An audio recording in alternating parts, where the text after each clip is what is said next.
Hello, good morning guys. Meron naman pong dinagdag si Meta sa ating privacy and safety sa ating mga messenger. So kapag nagsisend po tayo ng photos or mga documents doon po sa mga chat natin ay hindi na nila maaari itong ipasa-pasa pa sa iba or screenshot yung mga sinesend mo at ipasa sa iba.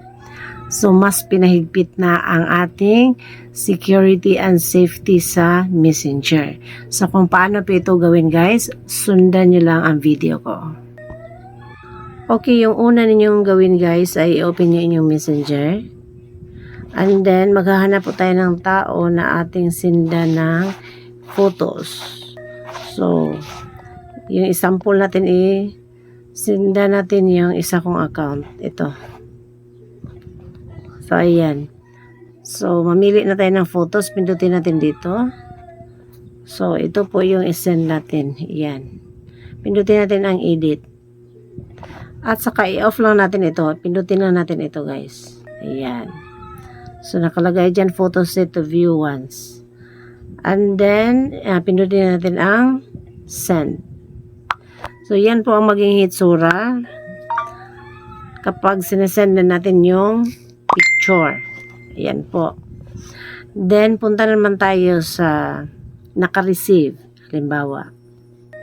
So, punta natin yung isa nating account. Kasi yan po ang sinasample natin. So, ayan. So, ito na. Natanggap na natin yung sinesend ni Elisa Mamangpang na picture. Pindutin natin ha. Ayan. So, yan din po ang magiging itsura kapag receive mo na. So, hindi mo pa na-view yan ha. Yung sa itaas na-view ko na kasi yan. Kasi nag-sample ako eh. So, itong sa baba, hindi pa yan na-view. Kapag may sign pa na ganyan. So, i-view natin. Ayan. Diba? So, na-view na natin, no? I-screenshot natin, guys. I-try natin i-screenshot kung ma-screenshot ba. Okay? Ayan, tingnan niyo. Screenshot restricted for privacy copyright. Diba? So, hindi siya ma-screenshot, guys. So, na-view na natin. Ibalik na natin. Ayan. Yan ang magiging itsura kapag na-view na natin ang sinesend nating picture. Kapag na-view na ng sinesinda natin. Okay? So, pindutin natin ulit kung mapindot, ma-view pa ba natin. So, hindi na. You've already viewed this. So, this photo was only meant to be viewed once. You can still report it for 6 hours after you've seen it. Diba? So, isang beses lang ma-view natin. So, kapag in-screenshot, hindi rin ma-screenshot.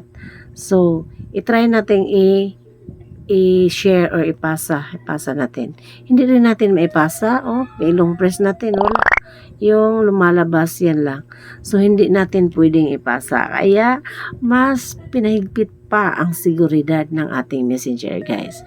So, ngayon, medyo 95% na siguro yung safety natin sa messenger. Okay? God bless!